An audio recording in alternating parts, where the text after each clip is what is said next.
Vamos a buscar la palabra del Señor en Santiago, capítulo 5.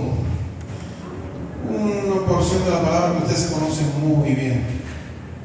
Y de eso queremos hablar hoy.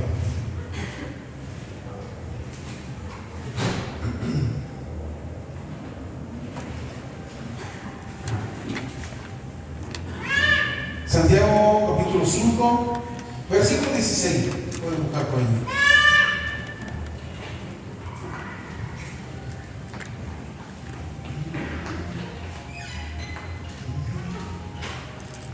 ¿Ya lo tenemos? Dice esta hermosa versión que tengo por acá, estaba buscando la Reina Valera, pero dice esta versión que tengo acá: la oración eficaz del justo tiene mucha fuerza. No quiero decir que la mente de Dios se cambie por la oración suya y mía, ni la voluntad de Él tampoco se cambie, ¿sí? O que se cambie su disposición de carácter. No, eso no va a ocurrir, mis amados, El carácter, la voluntad de Dios permanece y es única, es justa, es agradable y es perfecta, según dice la palabra, ¿verdad? Pero la oración produce un cambio tal en nosotros que hace compatible para Dios, que haga lo que de otro modo no sería compatible. Cuando un pecador se arrepiente, en ese estado de sentimiento hace apropiado que Dios le perdone. Y eso es lo que sucede. Cuando un pecador se arrepiente verdaderamente, pues eso hace un mover en Dios y Dios perdona a la persona que se ha arrepentido, ¿sí? Verdaderamente se ha arrepentido, Dios le perdona. Dios siempre ha estado dispuesto a perdonarle, pero bajo esas circunstancias, bajo esas condiciones, mis hermanos. De modo que cuando el pecador cambia sus sentimientos y se arrepiente, no se requiere ningún cambio de sentimiento en Dios para perdonarle para nada.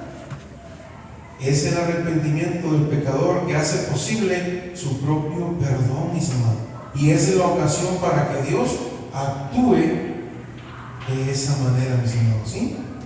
Otros a veces cometen el error y erran en la dirección opuesta, mis amados. No que se pueda hacer demasiado énfasis en la oración, pero pierden de vista el hecho de que la oración, cuando es ofrecida por sí misma, aunque se hiciera para siempre, no daría ningún resultado, mis amados, ¿sí? Algunos van a su cuarto solamente, decir solos para orar, y simplemente porque han de decir, o van allí a hacer sus oraciones, y ha llegado la hora en que tienen el hábito de orar, ya sea a la mañana, al mediodía o cuando sea, mis amados. Pero en vez de tener algo que decir, no hay nada definido en su mente, ¿sí? Y oran según les vienen las palabras y lo que flota en su imaginación en aquel momento. Y cuando han terminado, ¿qué pasa? Cuando han terminado, ¿qué pasa? Apenas se acuerdan de lo que han dicho, ¿sí? Y eso no es una oración efectiva. Para orar de modo efectivo, debemos de orar con sumisión a la voluntad de Dios. ¿Entendemos eso, mis amados? Cuando oramos verdaderamente hay que orar en sumisión a la voluntad de Dios. No confundamos la sumisión con la indiferencia. Y es lo que tenemos que aprender. Son muy distintas, ¿sí? Son muy distintas, mis amados. Mientras no conocemos la voluntad de Dios, el someterse sin oración es tentar a Dios prácticamente, mis hermanos, ¿sí? Quizás, aunque no lo sepamos, el hecho de que ofrecemos la clase adecuada de oración que puede o lo que da lugar a que cambie el curso de las cosas, pero aún no lo hacemos bien. Y en el caso que se pueda dar de un amigo impenitente la oportunidad y fervor de su oración, puede muy bien ser lo que le salve, posiblemente hasta del infierno, mis hermanos. ¿Entendemos eso? La oración que prevalece se ofrece, la oración que prevalece se ofrece hoy día, cuando los cristianos se han enfervorecido hasta el punto de importunidad y santo atrevimiento, que cuando miraron hacia atrás, después simplemente pues se asombraron de que se hubieran atrevido a ejercer tal importunidad ante Dios. ¿Sí? Ahora, entendamos algo, mis amados.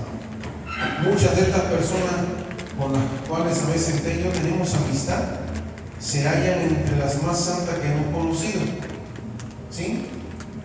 Hay otro punto importante.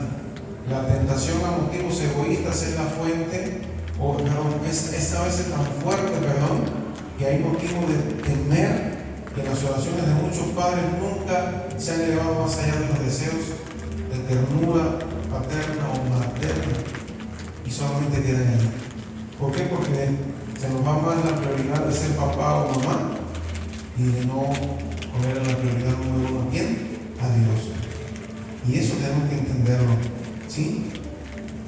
Gran parte de la oración para el mundo pagano parece basada solo en el principio de la simpatía. ¿Sí?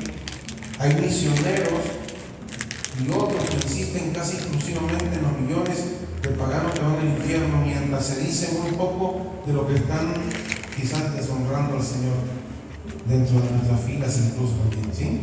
Y eso es muy importante. Muchos cristianos, escuche bien, muchos cristianos llegan a la oración que prevalece por medio de un proceso totalmente retardado. Su mente se va llenando gradualmente de ansiedad sobre algo, de modo que se dedican a sus quehaceres, suspirando sus deseos ante Dios en todo tiempo. Por ejemplo, la madre cuyo hijo está enfermo va rondando por la casa suspirando como si su corazón fuera a partirse. Y si es una madre que ora, sus gemidos suben a Dios todo el tiempo. ¿Sí? Todo el tiempo suben sus gemidos al Señor. Si sale de la habitación en que está su hijo, su mente sigue aún todavía allí. Y si está durmiendo, sus pensamientos están sobre él. Si se despierta sobresaltado en su sueño, pensando en que su hijo aún está totalmente enfermo. ¿Sí? Toda su mente está absorbida en aquel niño enfermo. Y eso sucede, eso nos pasa. Y nos encasquillamos en eso y todo gira alrededor de ese sentimiento, mis hermanos. Y de eso se trata. Ahora, el espíritu de todos aquellos que han estado en aflicción por las almas de otros, me parece a mí en lo personal, no es diferente a la del apóstol que sufría por las almas y deseaba él mismo ser el anatema separado de Cristo por amor a sus hermanos, a todos sus hermanos. Romanos 9:3. ¿Qué me dice Romanos 9:3? Vamos a buscarlo. No sé si está por ahí en pantalla y usted mismo lo lee. ¿Qué me dice Romanos 9:3?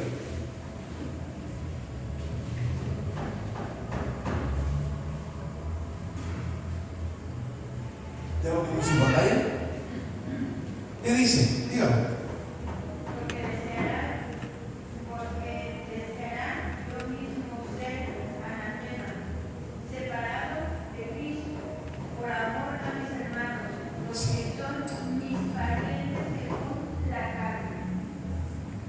Así es. No es distinto tampoco a la del salmista. Salmo 119, versículo 53, por favor. ¿Qué dice? Salmo 119, versículo 53. Ahora vienen varios versículos que nos van a ir hablando de este tema, ¿sí? ¿Qué dice la palabra del Señor?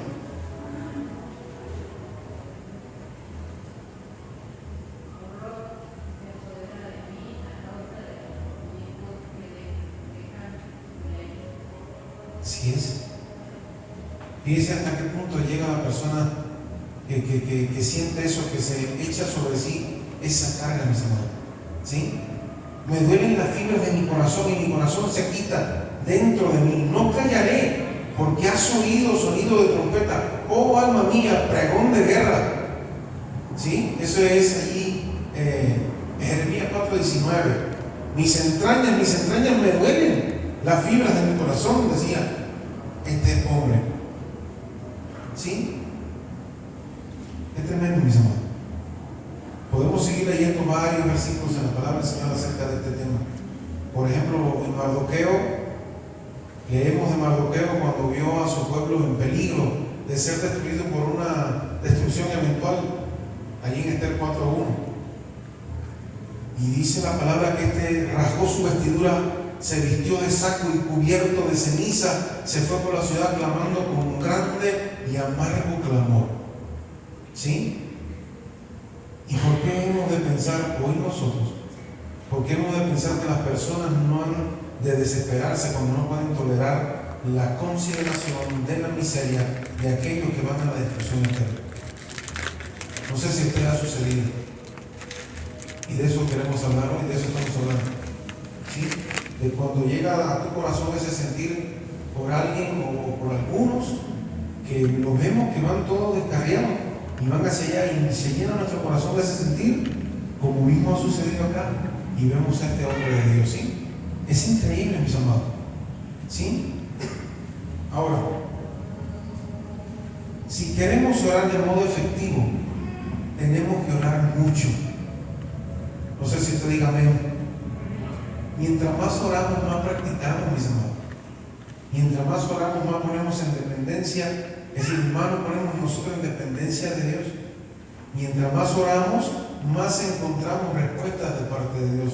Mientras más oramos, más movemos el corazón del Señor. ¿Sí? Si queremos orar de modo efectivo, tenemos que orar mucho. Se dijo del apóstol Santiago que una vez muerto, hallaron que tenían callos, ¿dónde? En las rodillas. Como la rodilla de camello, dice. ¿Y de qué serían, mis amados? ¿De qué serían los callos en la rodilla? En el apóstol Santiago. De orar. De orar. Este era el secreto del éxito de estos ministros y apóstoles del Señor, de estos enviados de Dios, elegidos del Señor. Ese era el secreto. Tenían callos en la rodilla de orar. Si nosotros queremos efectividad, si nosotros queremos que Dios mueva su mano a nuestro favor, pues ¿qué hay que hacer, mis amados? Dígame. Hay que orar. Hacemos una fiesta en las congregaciones y ¿qué pasa? Se llena la iglesia. Hacemos tiempos de oración y ¿qué sucede, hermano? ¿Qué sucede? Venimos 12, 10, 15, 20, ¿no? Y sin embargo hacemos una actividad bien grande, algo bien bonito, bien rico, y nos traemos hasta el gatito, hasta el gatito de la casa lo traemos, ¿no? Es así, así funciona. No es misión de fe, así funciona todas las congregaciones, mis hermanos. ¿Sí? ¿Por qué? Porque orar se hace difícil, orar es algo que incluso a Satanás no le gusta que usted ore. Pero si queremos orar de modo efectivo, este es el secreto. Y eso es lo que nos está enseñando Santiago en esta noche. Amén. Es orar, es la cantidad de veces. Si intentamos orar de modo efectivo, tenemos que ofrecerlo en el nombre de Cristo. No podemos presentarnos ante Dios en nuestro propio nombre. No podemos pedir en nuestros propios méritos. ¿Sí? Pero podemos presentarnos en un nombre que siempre es aceptable delante de la presencia de Dios Padre. ¿Ven? ¿Quién será ese nombre, mis hermanos? Nombre sobre todo nombre, como dice la palabra. Así venimos delante del Padre. Por delante el nombre que es sobre todo nombre. Así sí, así nos presentamos. Esa es nuestra, nuestra credencial, mis hermanos, ante Dios Padre. Entendiendo y conociendo que usted y yo somos hijos y herederos y coherederos con Cristo. Amén. Y de eso se trata, mis amados. No podemos presentarnos nosotros mismos. ¿Sí? Si vamos al banco con un talón firmado por un millonario, ¿podemos sacar el dinero como si lo hiciera el mismo? Ahora nos encontramos un cheque, ¿cree que nos lo van a entregar, mis amados? No. Pues Jesús a usted y a mí nos da el derecho al uso de su nombre. ¿Entendemos eso? ¿Ven? A usted y a mí el Señor Jesús nos da el derecho de uso de su nombre. Cuando oramos en el nombre de Cristo significa que podemos prevalecer como si fuera Él mismo y recibir tanto como Dios daría a Jesús mismo. ¿Entendemos eso? Por eso que dice que somos herederos y coherederos con Él. ¿Entendemos eso, iglesia? Hay que venir delante de Dios Padre Pedid en mi nombre, ¿y qué dice la palabra? Y se os dará. Pedid en mi nombre y será hecho. Esos fuertes deseos que he descrito, mis amados, son los resultados naturales de gran benevolencia y visión clara. ¿Respecto a qué? Al peligro de los pecadores. Es razonable que sea así. Sí.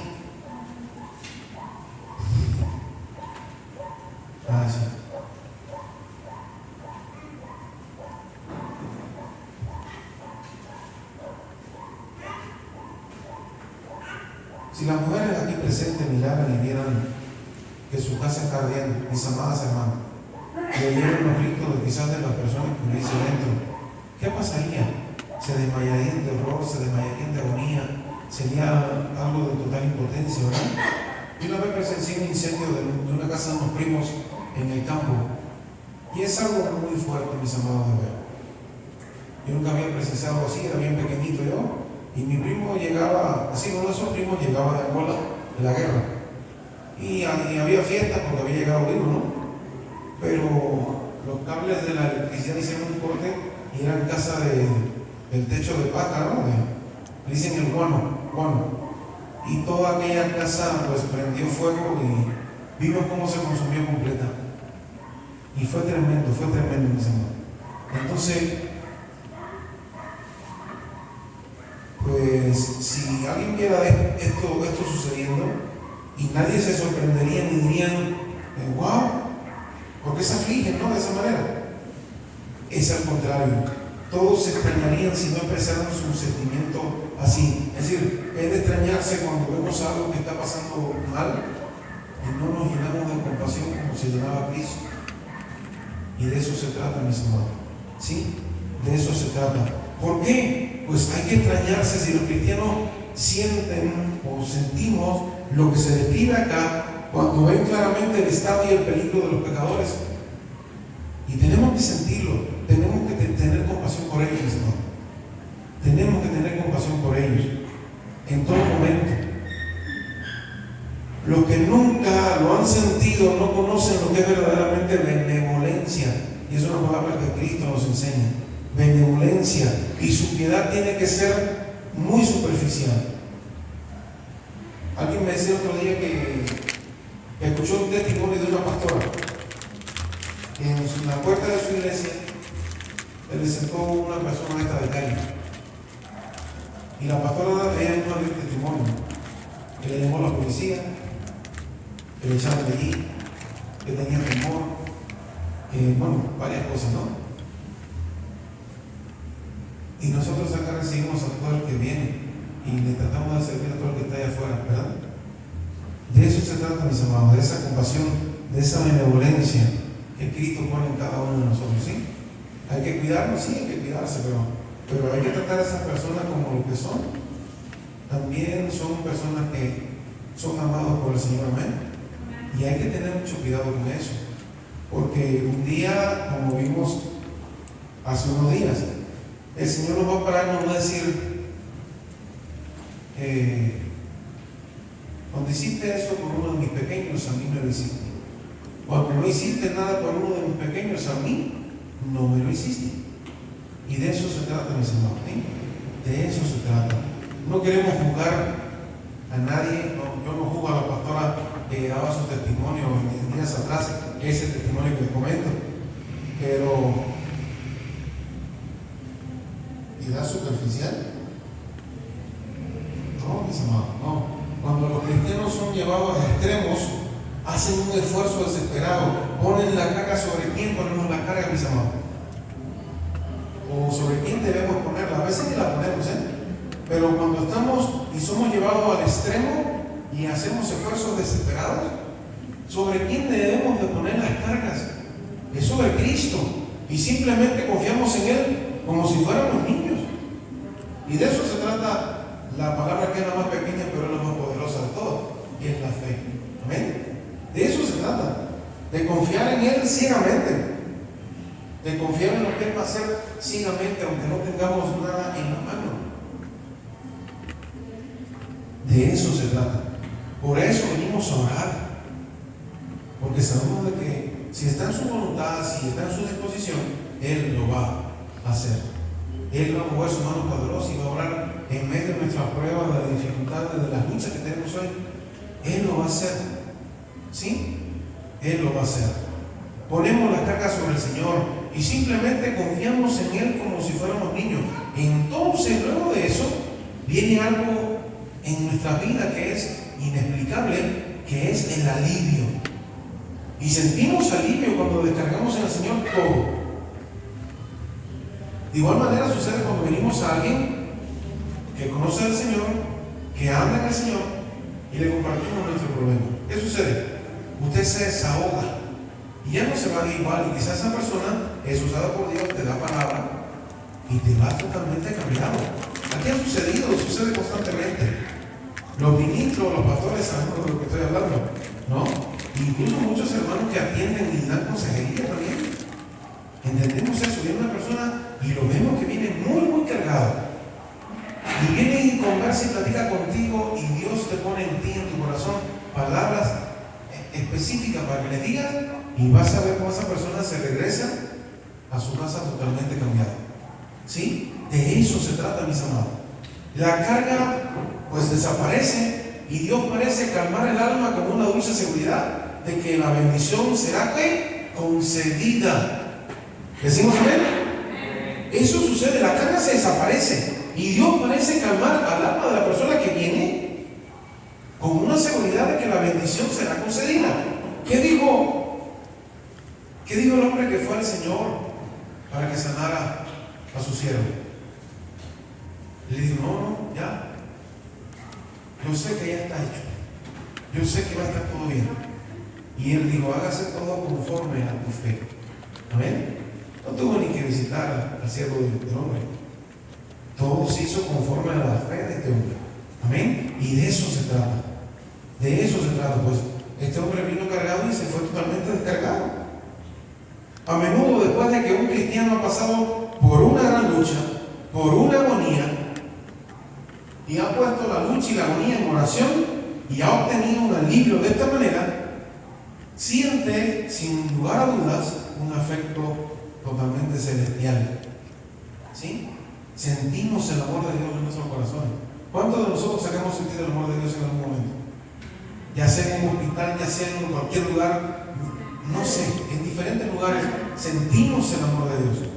¿Sí? Incluso si Él no nos habla audiblemente, nos envía a alguien, a un ángel maravilloso, a que nos diga unas palabras que vienen totalmente de parte de Él, hermano.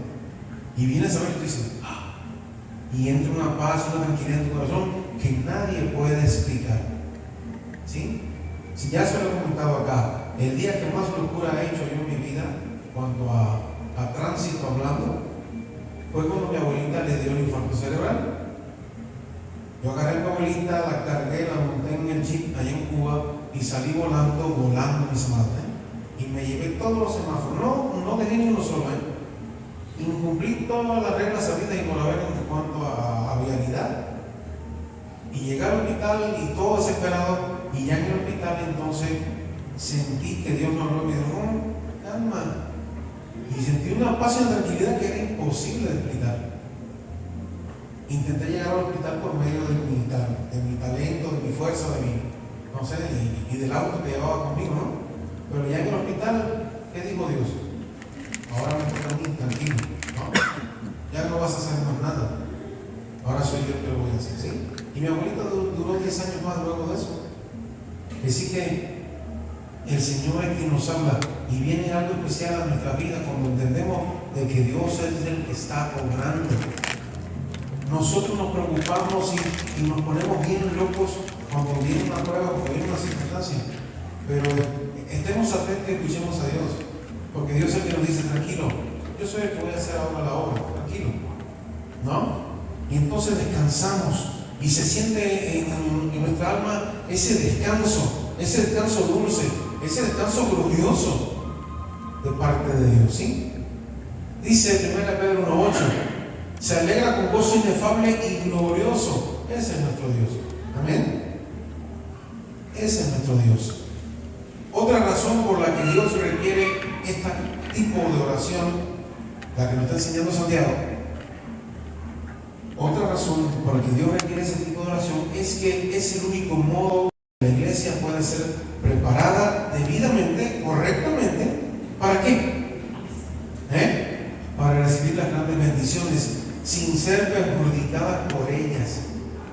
A veces queremos recibir bendiciones, mis amados hermanos. No sé si ha visto o ha escuchado o lo ha palpado usted mismo, ¿no? A veces estamos orando por un buen trabajo y luego el trabajo llega y nos volvemos entonces totalmente sin fiel del Señor. Y estuvimos pidiendo al Señor por años el trabajo y finalmente, ¿qué sucedió? El Señor no lo da. Pues sí, su misericordia nos da el trabajo, pero como venimos a ver, nos olvidamos de Dios en todos los sentidos. Y entonces de eso se trata, mis hermanos. ¿Sí? Hay que estar preparados para recibir las grandes bendiciones sin ser perjudicados por ellas, porque las bendiciones van a venir. Ahora, si Dios sabe de que eso te va a perjudicar, ¿creen que nos la va a enviar? Cuando la iglesia está así, delante del Señor, postrada delante del Señor, y está en la profunda o en la profundidad de la agonía, en plena oración, las bendiciones le hacen bien. ¿Sí? Mientras que si se recibe la bendición sin esta preparación profunda de nuestras almas, pues ¿qué va a suceder con nuestras almas? Nos envanecemos totalmente y nos llenamos a veces hasta de orgullo. Yo oro y el Señor me responde, ¿no? ¿Qué es lo que sucede a veces con muchos evangelistas? Dios usa un montón de evangelistas y es cierto que ponen la mano sobre la persona y sanan, el paralítico camina y cosas maravillosas ocurren. Pero vemos al final en la trayectoria de esa personita, el evangelista, que se va envaneciendo y se va llenando de orgullo. Conocí uno hace muy poco, mis amados. No voy a decir el nombre por una cuestión técnica simplemente. Pero el evangelista se trajo consigo y su equipo un dron. Imagínense, voy a orar por 15 personas. El evangelista pues se echó a andar un dron y el dron filmaba todo lo que él hacía y callaba gente y se caía la gente y el dron filmando todo el tiempo lo que estaba sucediendo. ¿Querrá Dios verdaderamente eso? Es mi pregunta. ¿O Dios necesita eso para obrar en la vida de la persona necesitada? Ahí está el asunto, mis amados. De eso se trata. ¿Sí? De eso se trata. Pues, si se reciben las bendiciones sin esa comunión profunda del alma con el Señor, con Dios, pues nos envanecemos, nos llenamos de orgullo cuando Dios nos empieza a dar bendiciones, mis amados. ¿Sí? Y eso, lastimosamente, pues, en nosotros no nos aumentan ni la santidad, ni el amor, ni la humildad, todo lo contrario. Ahora, cuando andamos en comunión con Dios y hacemos las cosas como para el Señor, como dice la Biblia, pues aumenta nuestra santidad, aumenta el amor, aumenta la humildad de cada uno de nosotros. ¿Sí? De que somos usados por Dios, sí lo somos. Y usted, si tiene algún don que Dios le ha dado y le ha dicho que lo use, úselo. No se lo quede para sí, porque para eso Dios da los dones, para que lo use en la iglesia del Señor. ¿Ven? De eso se trata, úselo, pero úselo con humildad, con amor. ¿Sí? Y el Señor le va a bendecir a usted y va a bendecir a muchos más por medio de usted. ¿Sí? Qué tremendo, mis amados. Qué tremendo. Pues de eso se trata, de eso que es lo que quería comentarles en esta noche. Leemos nuevamente el versículo que nos acompaña en este tiempo. La oración eficaz del justo tiene mucha fuerza, como dice esta versión. La oración eficaz del justo tiene mucha fuerza. Amén. Toda oración que hagamos correcta en el nombre del Señor y bajo la voluntad de Dios, Dios va a obrar, Dios va a hacer. Amén. En días atrás, creo que ya se lo comenté a algunos hermanos. En días atrás estábamos orando por la capacitación de la escuela bíblica de verano para niños. Y había incluso guerra fuerte de parte de nuestras filas, mis amados. Gente que no habían hecho lo que tenían que hacer, que no habían dado la propaganda a decir de mover y de llevar las iglesias, decir, mira, también lo vamos a hacer. Eso no lo hicieron, mis amados. Sin embargo, pues Dios movió el corazón de esos pastores y de esas iglesias, y esas iglesias buscaron la información por fuera y se enteraron y se comenzaron a enterar. Y a nosotros nos empezaron a escribir y todas las madrugadas sonando los teléfonos. Oiga, pastor, ¿dónde va a ser la reunión para la capacitación de los niños? Y el Señor fue y movió los corazones. A pesar de que tuvimos dentro de la fila nuestra oposición, mis amados. Y el resultado, bueno, pues lo vieron las semanas que fueron. Más de 1000 personas recibieron la capacitación. Para la gloria del Señor, mis amados. Y estuvimos orando mucho tiempo por eso. Porque sabemos de que a Dios no le gusta que los niños aprendan su palabra. A Dios no le gusta que las mujeres, los matrimonios entiendan de que tienen que serse fieles los unos a los otros y todo eso. Al enemigo no le gusta eso. ¿Sí? Al enemigo no le gusta eso. Que los niños reciban su palabra, que los matrimonios se lleven bien, en la iglesia se lleve bien la gente. Al enemigo no le gusta. Y de eso se trata. Al enemigo tampoco le gusta que oremos por personas y sean sanados. ¿Sí? Al enemigo no le gusta para nada. Oremos, que tengamos tiempo de oración y el Señor obre. No le gusta. Por eso ponen nosotros entonces trabas y dificultades y esto y lo otro y lo otro, hasta que caemos en eso y seguimos la corriente. Pongámonos en pie en esta hermosa noche, ¿sí? Y vamos a